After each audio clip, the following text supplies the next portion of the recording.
Hey everybody, Match Player here, and today I just want to give you a few tips on how you can improve your Call of Duty or Titanfall gameplay so where you are no longer a noob and you're just wrecking these scrubs and maybe even going into these clan battles and just wiping the floor with these opponents.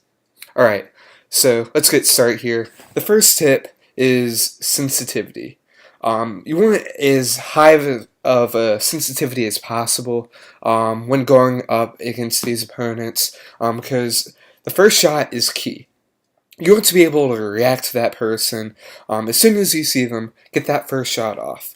So you want as high a sensitivity as possible, but there's a catch to that. You want as high of a sensitivity as possible, but where you are still accurate. So, like, it's not good if you just go zoom all across the screen, get one hit on him, but then miss your third, fourth, fifth, like, etc. shots. That's not good. You're gonna die. You're gonna get turned on and look like a fool. You're gonna be a noob, alright? You don't want to be a noob. Okay, so key is as high a sensitivity as possible without shooting erratically while still having control. So my tip is whatever sensitivity you're playing at now, step it up a notch. Get used to that sensitivity. And then once you get used to that sensitivity, just keep on stepping up a few notches until you get to probably, let's say for assault rifles, you probably want to be between the 7 and 9 range. Same thing with submachine guns, maybe a little bit higher for submachine guns. And then finally for sniper rifles, you want to be as high as possible, within the top 2-3 tiers on the sensitivity scale. This is advice is good for both Titanfall and Call of Duty, where you just need to get that first shot off and then remain accurate and get those second and third shots off. Okay, another tip. When you're shooting down long ways, far distance, you need a strafe. Don't move your cursor once you get that first hit. Well, cursor, I mean your gun. Don't move your gun. You need a strafe. You need to move your character back, forth, left, right, in order to hit him. Not only that does it help improve your aim, make yourself more accurate, but also it makes him more difficult to hit you because you're a moving target now. And it's much more difficult to hit a moving target than just a standing target. Next, you need to learn the maps. And by that I mean memorize like the map layout, where something is, where like the bombs are, dominations are, the hallways, doors. You need to memorize all of that. And then figure out where the hot zones are, where there's a lot of combat, a lot of people. Need to You need to determine that for each map, and then find like spots where you're comfortable playing in for each map. So like for me on a few maps, let's say Octane, I do really well in Diner. So I'll just monitor the Diner area. I'll go back to the alley and then just go to the front alley and just patrol that area. And whenever I see an enemy near that area, I just take them out. I don't go roaming all about because you don't know what's going on and you're probably going to die. Likewise, if you are just camping, well, you're a camper and you're a noob, and no one likes either one of those. And you're going to do awful. So just try and patrol a certain area where you feel comfortable, where you feel like you have control over. Okay, so next we're going to get on to guns and perks. Guns, For Call of Duty Ghosts, the rest of this is going to be just for Call of Duty Ghosts. For guns, I would recommend a submachine gun. In the beginning, I would not recommend them, um, but now with the new patches, they have been buffed, except for really the MTAR, due to it now only having 1.3 time multiplier on the headshots.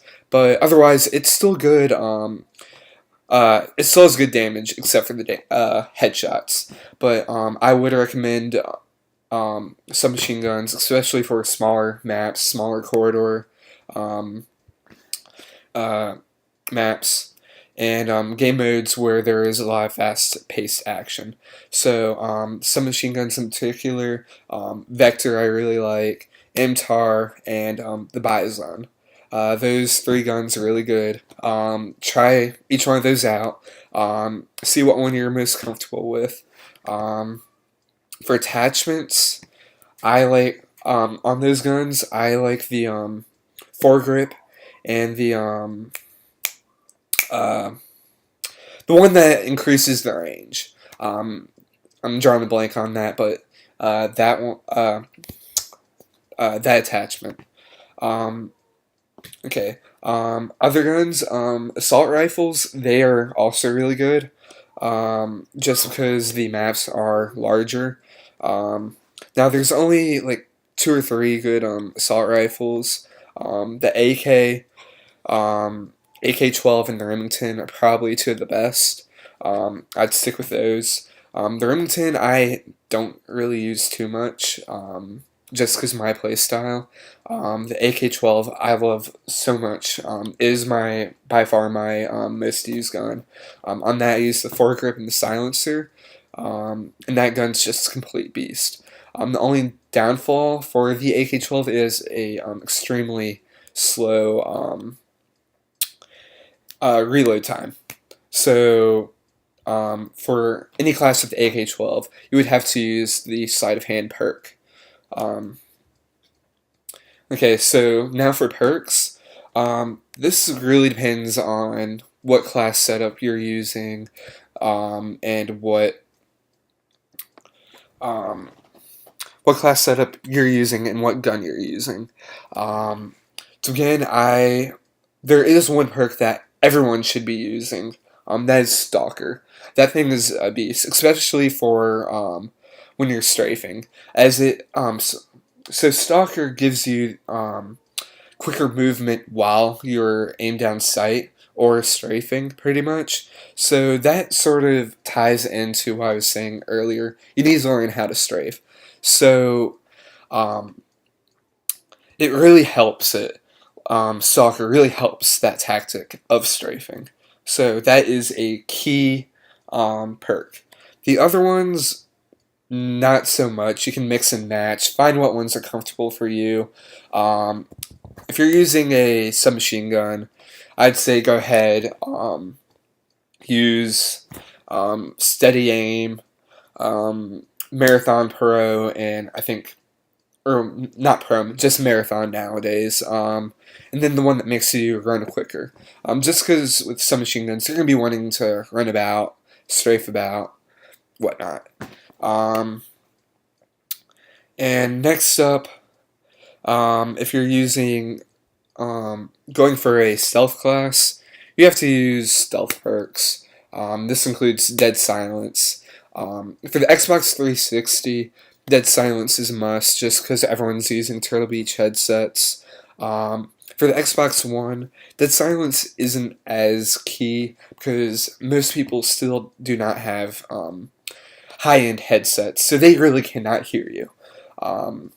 But as the Call of Duties progress on the Xbox One and PlayStation 4, um, you're going to have to start using the Dead Silence perk. Then the other perks for a stealth class would have to be probably perks not coming to mind. The one that makes you invisible to satcoms, just because you don't want the enemy to know where you are, so you can better surprise kill them. Lastly, I would say just go out, practice. Like anything, practice makes perfect. Perfect. If you're not playing, you're not going to do well. So go out, play. The more you play, the less of a noob you're going to be, the more of a pro-style player you're going to become. Just keep up with it, and in no time, you're going to be a good Call of Duty player. So, guys, I encourage you, go out, play. But remember, it's a game too. Go out, have some freaking fun, alright? So, I'm just going to end this tips and tutorial video. Hopefully, this will help your game improve. In the future, I think I'm going to go ahead and make class videos with preferred guns or preferred styles. And I may go into a little bit more depth in how to improve your game even more, or how to get like 50 kill games. But yeah, otherwise, I'm looking forward to seeing y'all in my next video. Peace. It's rap packed to my pulse flat. We keep it real, no false rap. I got 4 cars and they all black. Got 4 bras and they all that. We call that ballin'. Doing this is my calling.